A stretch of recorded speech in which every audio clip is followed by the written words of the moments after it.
Well, thanks for being with us. We're with Ian Kinder. Ian is a personal safety expert and owner of Live Safe Academy. He's trained police officers, he's trained adults, he's trained children, he's trained older adults to live safely. Let's find out from Ian. Ian, welcome to Graceful Aging. Thank you very much for having me here. So give me a brief synopsis. How does somebody like you get involved in teaching people? Well, you know, when I was younger, I used to get into a lot of trouble, unfortunately, and it ended up being the martial arts that reformed me. And as a part of my martial arts training, I became involved in law enforcement training. And what I saw in law enforcement training is they had a very common sense approach to safety that was also very comprehensive, not really something you saw in a martial arts program. Actually, we don't really do so much martial arts as we do simple skills that folks can learn quickly, things that can give them a high chance of success under real circumstances. Okay, if I'm an older adult, though, we've got people watching now, and I think so many people say, look, I want to be safe. I don't want to be in a dangerous circumstance, so I'm just going to live quietly, I'm going to live safely, and I'm going to avoid danger. Mm-hmm. Is that a good, solid way to live these days? No, it's not. But at the same time, we don't want to live in fear either, and that's important. And when we think about personal safety, we think about this like driving defensively. Every time we get behind the wheel of a car, we should know an accident can happen. But we sure don't drive around in fear of accidents. But because we know they can happen, we're prepared for them. We wear our seatbelts, we drive defensively, and that's how we should approach personal safety. So I don't have to be worried and afraid of this dangerous world. You shouldn't be, but you should be prepared because you know it is a dangerous world. What are the dangers out there that people commonly ignore or don't see? Well, you know what? Unfortunately, the world is a dangerous place. One of the things that I do is I work with a company that works with the medical examiners, and I have to go out to a lot of crime scenes. And of course, the only reason why I'm there is because someone was deceased, because someone took their life. And I'm in very nice neighborhoods all the time.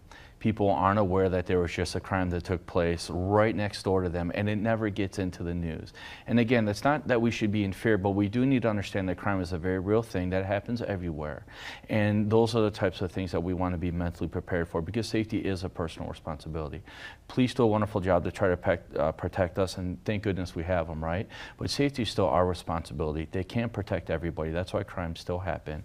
We need to be mentally prepared to protect ourselves. Well, that mental preparation I want to ask you about. So, you know, what does that mean? And this is the most important aspect of safety, is prevention and mindset.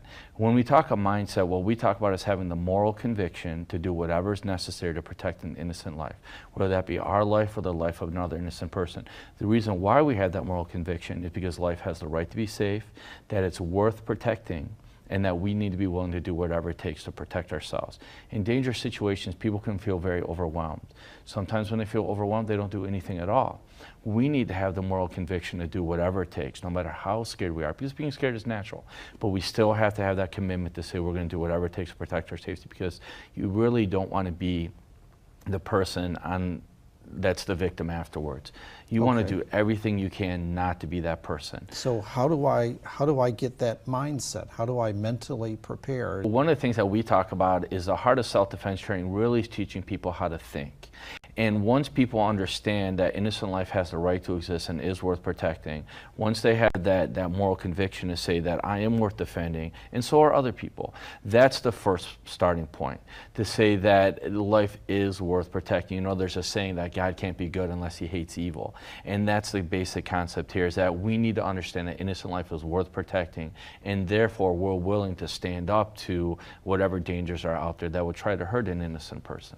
All right, so a criminal has lesser rights than me as an innocent, law-abiding citizen. Well, it's not lesser rights, but it's a situation where the criminal is the one who created the circumstance where you're forced to defend yourself. And so you have the moral conviction to defend yourself. You're not the one who's creating the situation. You don't want to be there. You're not looking to hurt another person, but you are looking to protect innocent life. And that's the difference. We're not using force to hurt people. That's what the criminal does. We're using force to stop a criminal from hurting an innocent person. It's the use of force to stop a threat. That's the difference. Well, you know, the first thing we're going to talk about are eye gouges. Eye gouges. Eye gouges are the single most reliable, effective means that we have to shift someone's focus from hurting us to protecting themselves. And it's very simple. There's no wrong way to do it. One example would just be to claw up our hands like this and to go right into the eyes like this. Another very simple way would be to take your hand right like this and go right into the eyes like this time with the thumb. And all you got to remember is you're going to take the tips of your fingers and you're going to go as deep as you can, as aggressively as you can. And the reaction from the criminal is going to be what? Generally speaking, it's going to be to stop what they're doing to you and to protect their eyes. And when they do that, what do I do? Well, that would depend on the situation. You may hit them, or you may be able just to get to safety, but that's your window of opportunity.